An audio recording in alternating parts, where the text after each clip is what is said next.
Hi guys, welcome to the Baking with the Vanilla Pod, and today we are making bread pudding. In a mixing bowl, you want to take 1 egg, then you want to add 50 ml of fresh cream and 50 ml of milk. So in total 100 ml of your liquid. Then to this you want to add 30 grams of sugar. You can add brown sugar as well. It will just make the pudding mixture really rich. I'm going to add 1/4 teaspoon cinnamon powder, 1/4 teaspoon vanilla essence or vanilla paste. Now just use a whisk or a fork and you want to give this a good mix. So my sugar, my cinnamon powder and everything is nicely mixed. There's no lumps. At this stage you want to add 2 tablespoons of melted butter and mix well. And then you want to take approximately a little more than 1 cup of any kind of bread. Now I'm using some stale croissants and Danish pastries. You can do that as well because croissants again have a very buttery flaky texture, so it will add to the taste. But if you don't have that, you can just use any bread, sliced bread, your regular dinner buns. Use some stale bread because then the pudding nicely absorbs into the bread and it doesn't make it soggy. But if you have fresh and soft bread, sometimes a pudding mixture will tend to make the bread soggy. I'm going to take these and I'm going to put it into my ramekins. Now you can make 2 ramekins out of this recipe. If you want to make more, just double the recipe. I'm going to put the bread first in the ramekin. So I'm not going to fill the entire ramekin with the bread. So I would say about 3/4. Now this is optional. To enhance the flavor, I'm going to add a little bit of raisins.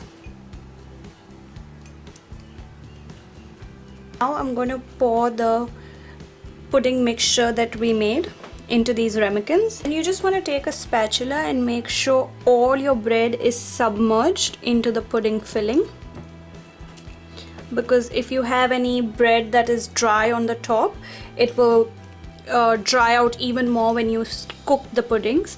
So make sure you submerge all your bread in the pudding mixture. If you are baking these puddings in the oven, like steam baking it in the oven, you would take a cake tin, somewhat like that, fill it with a little bit of water, and then place your ramekins in this, and you could cover it slightly with a foil. You would put it directly in the oven at around 160 degrees Celsius. So the water would create the steam in the oven and your puddings would steam bake.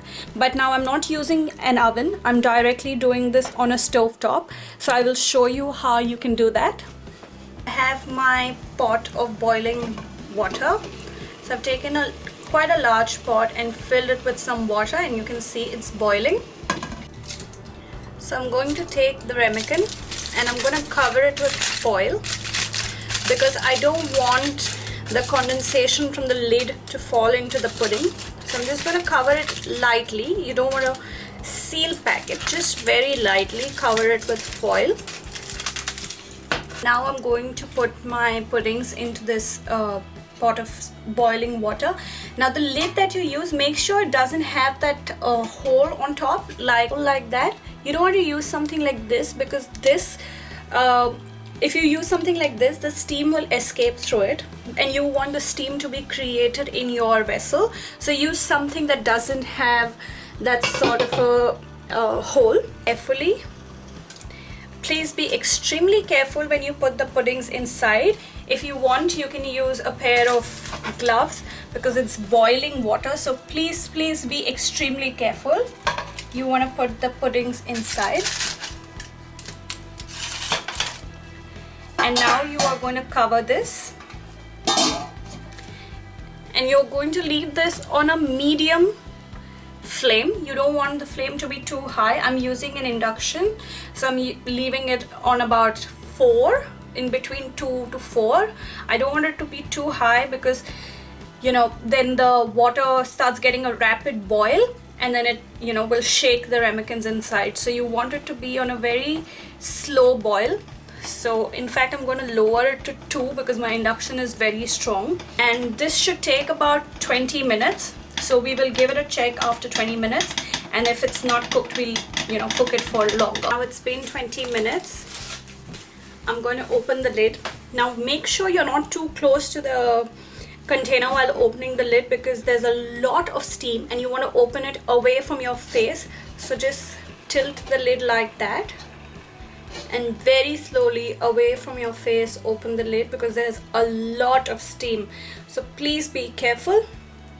Just really gently. You can see I'm not opening the entire thing at once. Very slightly let the steam release, and be careful while putting your hand directly over to take your container out, because a burn from a steam can be really painful. So please be careful. As you can see, I'm just going to lift the foil a little bit. I'm going to try turning it around. I'm just going to lift the foil a little bit. We're going to just use a knife and insert it right till the end, and you want to take it out, and it should come out clean. There shouldn't be any wet egg mixture on your pudding. So that indicates that your puddings are done. Now very carefully transfer it onto a plate. You use a cloth or a glove because it's going to be extremely hot. I usually tend to serve the puddings just in the ramekin itself. I don't unmold and dust a bit of icing sugar. If you have some caramel sauce, you can drizzle it with some caramel sauce, or you can just serve it like this. I would say it's best to eat the pudding nice and warm. You don't want it to be cold. If you are making this in advance, you want to let it cool at room temperature. Don't put it in the fridge immediately. And before serving it, take it out for about 20 to 30 minutes before serving it. If it's in the fridge, heat it in the microwave for about a minute or 2. Or if you don't have the microwave, you want to do the same steaming technique for at least 3 to 4 minutes, so that the pudding warms up, because the pudding tastes the best when it's warm. Hope you guys enjoyed this video. Please like it, share it with your friends and family, and also subscribe to our channel, The Baking with the Vanilla Pod. Until next time, happy baking!